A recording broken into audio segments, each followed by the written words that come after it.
Welcome to the video.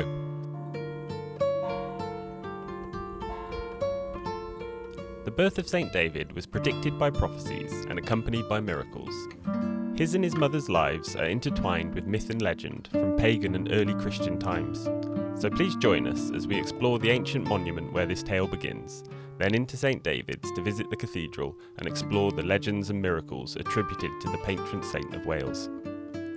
Chapters are in the search bar and links will be in the description with more info. So, we start the story standing in the ruins of a chapel in the centre of a rough circle of stones. Evidence suggests that this has been a sacred site since the Bronze Age, but many of the stones have been moved. However, a stone circle is told to have been present on the site when none arrived here, and it would have been centred near to where the well is now.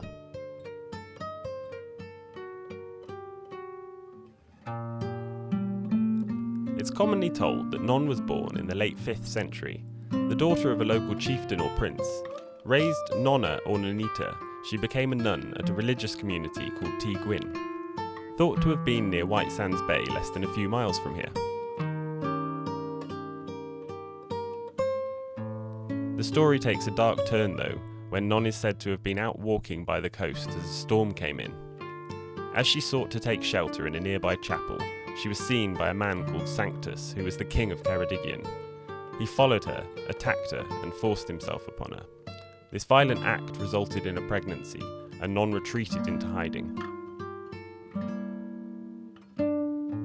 Many different versions of the tale exist. Some say Non became a nun later in life.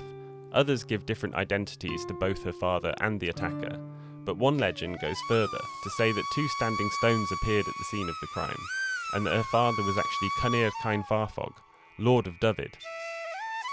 This would imply that she was raised alongside King Arthur, as Lord Cynir is said to be the foster father of Arthur, taking him in following Merlin's advice to keep Arthur's identity hidden from his enemies.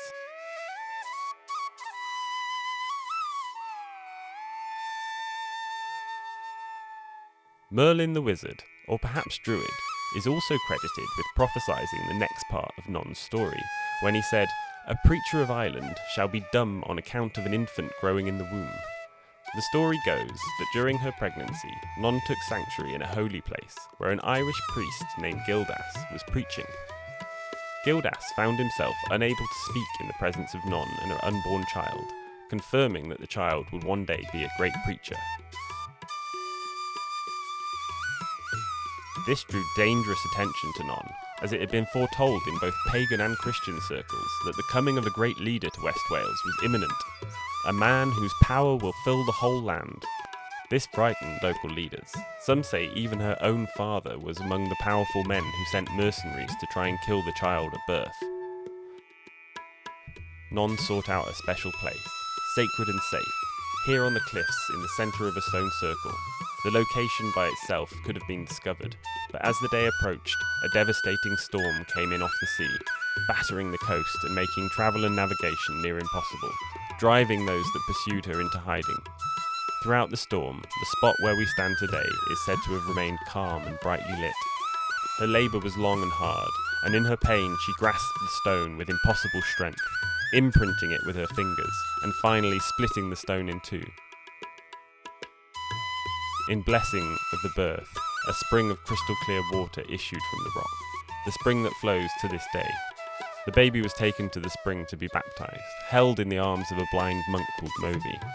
Some of the baptismal water is said to have splashed into the monk's eyes, and immediately his sight was restored. The miraculous spring became a pilgrimage site, whose water was famed to heal anyone who drank from it or bathed in it. It's said that Saint Non raised David in a monastery and he became a monk. Most assume they stayed in Wales, but some say she fled the country with him as an infant and raised him abroad. Other records say that this was much later in life that she travelled to Brittany, and her body lies there in a 16th century church. Either way, it's commonly accepted that Saint David travelled far and wide, preaching and performing miracles, even bringing a child back to life. Travelling with companions who apparently witnessed the event, David is said to have met a woman grieving for her son who has just passed. He took the child and splashed his face with tears, and with this simple gesture the child was resurrected.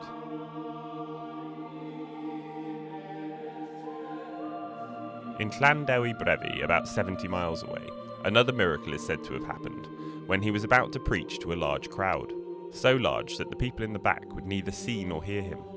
As he prepared to speak, the floor beneath him rose, forming a hill, and a dove landed on his shoulder, a sign of God. It is said that no matter how large the church's following grew, David tirelessly strived for more. Although generally thought to be a kind and humble man, David was disappointed that his people did not take their mortality seriously enough, because they did not forfeit drinking, singing and dancing as the monks did. One legend says that he asked that his people would be given a sign of the immortality of the soul. God granted David's request, and since then the Welsh, and in particular those descended from his followers, have been provided a sign a few days before death so that they may make peace with God. These death omens come in many forms, from a corpse candle to a screaming banshee. This blessing is often seen as a curse, frightening those who have received the signs and rendering their last days on earth filled with torment. These fantastical tales, mostly written by 12th century monks, certainly have roots in pre-Christian tradition, so it would be easy to say that they were concocted to coerce the Celts to convert to Christianity, and surely they had a part to play in converting huge numbers of pagans. But the motive may simply be to preserve the tales, and that they did. Upon returning to the lands close to his birth, David founded the church that would one day become the cathedral we are seeing today. I'm not religious, but I'm fascinated with spirituality, and there are common themes throughout the tales of Non and David that link to much older belief systems more than they do with modern Christianity. The reverence for holy wells and springs predates Christianity, as they were seen as sources of healing and fertility by the ancient Celts. There's a connection to nature and the elements throughout this story, which were worshipped by the Celts as gods and goddesses. The storm that accompanied St. Non's birth, the hill that rose under St. David's feet, the leeks and daffodils that are said to have sprouted from the ground where he walked. All of these are examples of nature embodying godlike powers. And then, giving birth on the central rock inside a stone circle with a spring conjures images of pagan rituals, if nothing else.